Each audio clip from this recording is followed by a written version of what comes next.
OnePlus S2 Pro দেখতে হুবহু OnePlus 9R এর মতো। খুব শীঘ্রই বাজারে এই স্মার্টফোনটি লঞ্চ হতে যাচ্ছে। আজকের ভিডিওতে আমি আপনাদেরকে জানাবো স্মার্টফোনটি কী স্পেসিফিকেশন নিয়ে বাজারে লঞ্চ হবে। প্রথমে আমরা স্মার্টফোনটার ডিজাইন এবং বিল্ড কোয়ালিটি নিয়ে কথা বলবো। স্মার্টফোনটার ডিজাইন এবং বিল্ড কোয়ালিটির কথা বলতে গেলে স্মার্টফোনটার সামনে এবং পিছনে গ্লাস ব্যবহার করা হয়েছে এবং গরিলা গ্লাস 5 এর প্রোটেকশন থাকছে দুই পাশেই। আর চারপাশের ফ্রেমটি প্লাস্টিকের। আর স্মার্টফোনটির ডিসপ্লের কথা বলতে গেলে স্মার্টফোনটির ডিসপ্লে হিসেবে থাকছে 6.74 ইঞ্চি একটা অ্যামোলেড ডিসপ্লে, যেটা 120 হার্জের রিফ্রেশ রেট এবং HDR10+ এর সাপোর্ট থাকছে। আর এই ডিসপ্লেটির পিক ব্রাইটনেস হিসেবে থাকছে 1600 নিটসের ব্রাইটনেস। তবে একটা কথা, গত 3-4 বছর ধরে ওয়ানপ্লাসের ডিসপ্লে নিয়ে যে কমপ্লেন এবং গ্রিন লাইন ইস্যুজনিত সমস্যা, তাতে এই স্মার্টফোনটার ডিসপ্লে নিয়েও কিন্তু কিছুটা সংশয় আছে। তো আশা করছি এই স্মার্টফোনটার ডিসপ্লেতে খুব বেশি প্রবলেম থাকবে না। তারপরেও মনের মধ্যে একটা ভয় থেকে যায়, কারণ একটা স্মার্টফোন এত টাকা দিয়ে কিনে ওই স্মার্টফোনটিতে যদি গ্রিন লাইন জনিত সমস্যা পাওয়া যায়, তাহলে কেউ ওই স্মার্টফোনটা আর কিনতে চায় না। এখন কথা বলা যাক স্মার্টফোনটির ক্যামেরা নিয়ে। ওয়ানপ্লাসের ক্যামেরাগুলো মোটামুটি ভালো পারফরমেন্সই করে, তো আশা করা যায় এই স্মার্টফোনটির ক্যামেরাও ভালো পারফরমেন্সই করবে। স্মার্টফোনটির ব্যাক সাইডে 3টি ক্যামেরা থাকতে পারে। মেইন ক্যামেরা হিসাবে 50 মেগাপিক্সেলের একটি সেন্সর, যেটা OIS এর সাপোর্ট থাকছে, এবং 8 মেগাপিক্সেলের একটি আলট্রা ওয়াইড সেন্সর এবং 2 মেগাপিক্সেলের একটি ডেপথ সেন্সর ব্যবহার করা হতে পারে স্মার্টফোনটিতে। আর এর মেইন ক্যামেরা থেকে 4K 60 fps এর ভিডিও রেকর্ডিংয়ের সুবিধা থাকবে। এবং স্মার্টফোনটি সেলফি ক্যামেরা হিসাবে ব্যবহার করা হবে 16 মেগাপিক্সেলের একটি সেলফি ক্যামেরা, এবং আশা করা যায় এই সেলফি ক্যামেরা থেকে 4K 30 fps পর্যন্ত ভিডিও রেকর্ড করা যাবে। আচ্ছা, OnePlus এবং Oppo দুইটার ক্যামেরা অ্যালগরিদম কিন্তু একই রকম, তো আশা করা যায় এই স্মার্টফোনটির ক্যামেরা মোটামুটি ভালো পারফরমেন্সই করবে। এখন কথা বলবো স্মার্টফোনটির পারফরমেন্স নিয়ে। ধারণা করা যাচ্ছে স্মার্টফোনটি স্ন্যাপড্রাগন 8 Gen 2 প্রসেসর সহ আসতে পারে। তো এই প্রসেসর সহ যদি স্মার্টফোনটি বাজারে লঞ্চ হয়, তাহলে ধরে নেওয়া যাবে এই স্মার্টফোনটি থেকে ভালো পারফরমেন্স এবং ভালো গেমিং পারফরমেন্সও পাওয়া যাবে। কারণ স্ন্যাপড্রাগনের 888 8 Gen 1 থেকে 8 Gen 2টা অনেক বেটার পারফরমেন্স করে। খুব বেশি হিটিং ইস্যুও নাই এই প্রসেসর থেকে।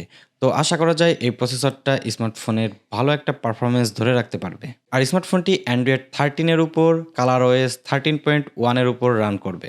এখন স্মার্টফোনটি র্যাম এবং স্টোরেজের কথা বলতে গেলে এই স্মার্টফোনটি 256 GB, 512 GB এবং 1TB স্টোরেজ ভেরিয়েন্টে আসতে পারে, এবং এর র্যাম ভেরিয়েন্ট থাকতে পারে 12GB, 16GB এবং 24GB। তো আমার কাছে মনে হয় একটা স্মার্টফোনের জন্য 24GB র্যাম একটু ওভারকিল। তো দেখা যাক এই স্মার্টফোনটি 24GB র্যামে আসে নাকি স্মার্টফোনটি ভার্চুয়াল র্যামের মাধ্যমে এটাকে 24GB র্যামে নিয়ে আসে। আর স্টোরেজ ভেরিয়েন্ট কিন্তু UFS 4.0 ভার্সনের, তো এর স্টোরেজ পারফরমেন্সও কিন্তু অনেক ফাস্ট থাকবে। এছাড়াও স্মার্টফোনটিতে Bluetooth 5.3, NFC, under display fingerprint sensor এবং স্টোরিও স্পিকার থাকবে। তো স্মার্টফোনটির পারফরমেন্স সেক্টরের দিকে খেয়াল করলে ধারণা করা যায় এই স্মার্টফোনটি হয়তোবা গেমিং সেন্ট্রিক ফোন হতে পারে।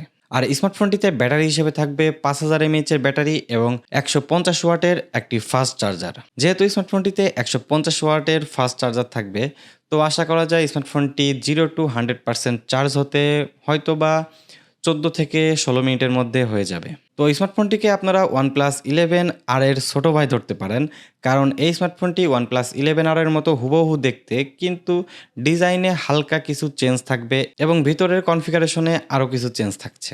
তাছাড়া স্মার্টফোনটি দেখতে হুবহু একই রকম।